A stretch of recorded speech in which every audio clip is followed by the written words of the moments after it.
Welcome to my show. Hi guys, welcome to my channel. Today I will be reacting to short horror stories that are animated.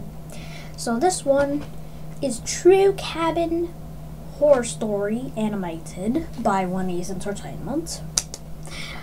Alright, so Cabin Horror Story. Bam. I'm a 32-year-old man now, but this event scared me for life. When I was 14, me and my mom went on a holiday to see some of our family in Canada, and we were very excited. Our family was quite distant at the time, as my father had left us for a model in France, and we'd moved to England for a fresh start. Well, anyway, we got there and I was reminded just how beautiful it is where my grandma and grandfather lived. By the way, this was around winter time, so it was quite cold. We were enjoying our roast until I heard an echoing scream outside the cabin. Me, being the person I am, I just laughed and shrugged it off. I was actually petrified of whatever thing would make a noise like that at night. So my grandfather said to me, "Let's go get some layers on and go check what it is." Being very large for my age, around 6'1" and about 95 kilograms, or around 200 pounds or so, I was a very scary-looking person to stand up to or try to fight, so I had to say yes. We got our coats and my grandfather brought his gun, just for safety. We headed out around 50 meters from the cabin when we saw what it was. It was a moose. It had been crushed by a rock and was making the same No, poor moose, bro. Help it right now, please, please, please. Scream as before, so we had to put it out of its misery. We needed to call someone to help us get rid of the corpse, but we were too tired and it had started to snow. But something was off. There was nowhere for a rock that size to have come from. We headed back to the cabin. I was just laughing to myself, thinking that my anxious feeling tonight was because I was just being childish. But then, all that changed later that night. About 20 minutes later, we heard the same scream. We all jumped, and I looked outside. The body wasn't there anymore, and I shat a brick. I was confused as to how a giant moose corpse, pinned to the ground with a rock that weighed probably twice as much as me, could have just disappeared. Then I saw something I still have nightmares about. It could have been a coincidence, but a man with a Glock G45 was staring at us, and he aimed right at me. Then he shouted, "Anyone fucking move? This big fuck dies." What he didn't know was that I also carried a penknife on me because of an incident I had when I was younger. While he was paying attention to the rest of my family, I jabbed it right into his hand that was holding the gun. He dropped it and I ran right at him, tackling him to the ground, so my family had time to call the police. We traded punch for punch, and because I couldn't hold him down, he kept trying to reach his gun after every one of his punches. But the scariest thing I remember was that he was just smiling. I ended up trying to stomp on his hand so he would forget about the gun. Then bang! I'd been shot, straight in and out of my shoulder. Luckily, I had adrenaline rushing through my body and stomped on his hand, breaking it in multiple different places. Then I stomped. Oh my god. His shoulder got shot. Oh my gosh. His nose is bleeding too. Oh my gosh. On his ribs and started kicking his head until he was knocked out. The police ended up coming around 10 minutes later, and I was rushed to the hospital with a few missing teeth and a broken jaw. The maniac had several injuries: 3 broken ribs, all 5 fingers crushed, a broken jaw, a broken nose, and a concussion. It turned out that this man had broken out of prison a few weeks prior. I don't ever sleep at night anymore. Now I'm known as an owl, and I sleep throughout the day. I think to myself now that if I didn't have that penknife from my father, I would be dead, and my mom, grandma, and grandfather would be as well. Just know that every person around you has your trust and respect, and you have theirs, because not everybody in this world is a nice person. Wow, nice story. Wow. Oh, and this is true, bro? Wow. Imagine, like, a prisoner breaking out of prison and, like, he's, like, around your house. I would freak out, bro. Oh my gosh. Alright, next horror story. True bar horror story animated. Still by Onesie Entertainment. The Bar, story by Sarah Codes. I was living in California at the time. I was driving to my parents' house for the holidays. They lived in a different state than mine, so I had to drive there. On the way, I saw an old bar that had a sign saying free drinks inside. And you know, I'm not a very tall and structured woman. I'm more on the skinnier side, and I try not to go out too much. But I thought to myself, why not? I mean, I am thirsty. So I went inside the bar, and when I got inside, there weren't very many people there. Just one man sitting at one of the tables and the bartender. When I look back on this, I realized that the bartender and the guy were making mysterious glances at each other. As I walk up to the bartender, the man sitting at the table stood up. I glanced over at him and he was staring at me straight. Oh my god. That is some disgusting, disturbing face you got there, dude. Why's your face like that? Right in the eyes with a creepy smile plastered across his face. I asked the bartender what his problem was, and the bartender just innocently told me, I don't know, he just walked in right after you parked your car. And then it dawned on me, he only came in here because of me. I ran outside to check my car, but it was gone.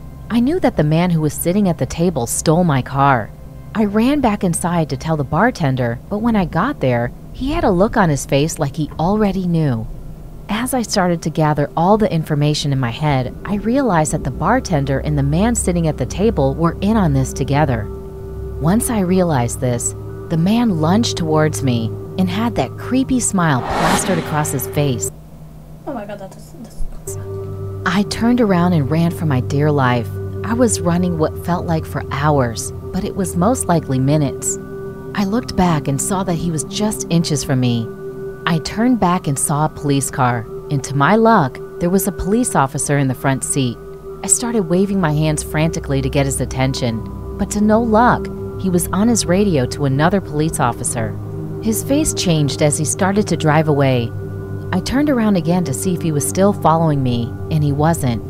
I breathed a sigh of relief, but as soon as I turned around, both of them were standing in front of me with the same creepy smile. I started to run the other way, but now there was two of them. I ran for about 3 minutes more before he caught me and covered my mouth with the bartender's hand. that sound effect, bro. That sound effect was so amazing. I ran for about 3 minutes more before he caught me and covered my mouth with the Bruh, like when he just... That sound effect was so amazing. bartender's hand. They were dragging me back to my car, but I could hear the police sirens in the distance. The bartender pushed me onto the floor before running away. The police cars were seen in seconds. That was the last thing I remember from that night. I think I just blacked out. When I woke up, I was at my parents' house. There were police officers in the dining room speaking to my parents. I came in and the police officer started talking to me. He pretty much said that the men who stole my car escaped from a nearby mental institution. They were going to kidnap me and take my car, and then take me to an abandoned house that was near the bar. The policeman that was on the radio earlier was responding to a noise complaint in my parents' neighborhood. They never found the men at that bar, and I haven't been to a rundown bar ever since. Whoa. Wait, so those two guys were mental. That's why. They came from a mental place.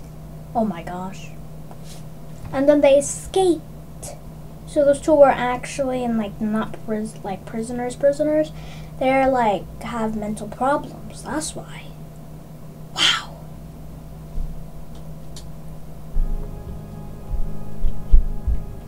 Nice. Alright.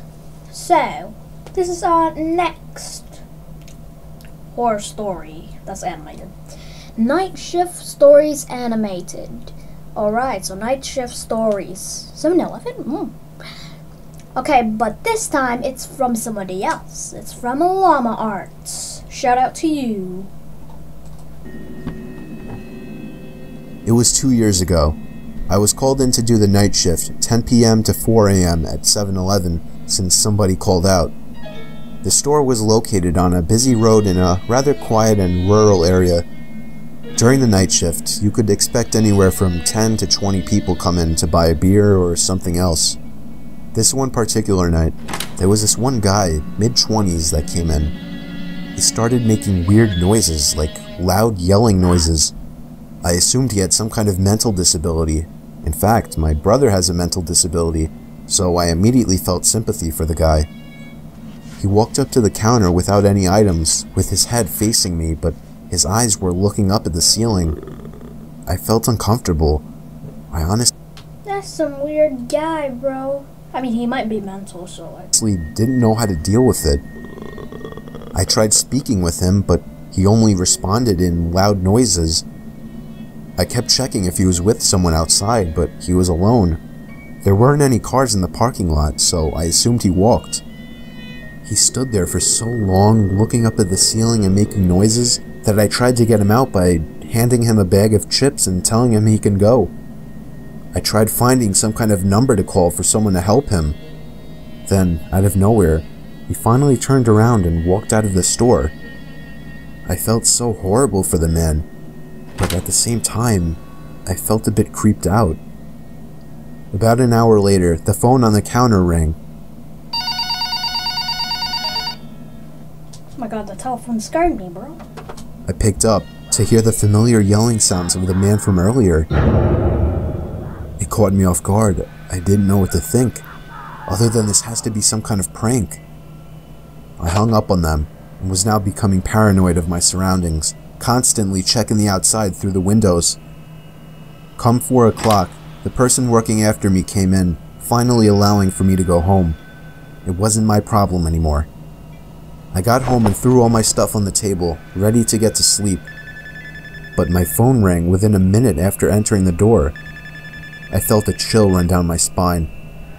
Why would someone be calling at 4 a.m.? I could only imagine it was bad news. I braced myself and picked up the phone to hear the man again. I felt sick to my stomach as I listened to the loud noises he made. I struggled to slam the phone to the receiver. All night I felt like I was being watched, even with all the blinds shut.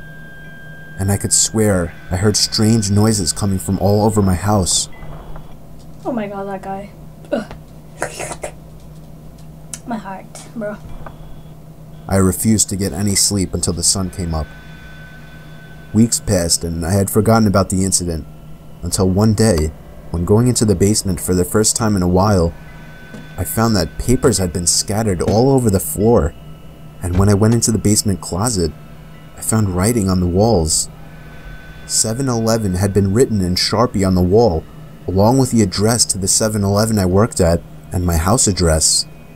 The most disturbing part, I also found various kitchen knives, along with a large pocket knife sitting in the closet, which Kitchen knives, bro. started out as seemingly just an innocent person, turning into something of a prank, ultimately turned into something much more horrifying.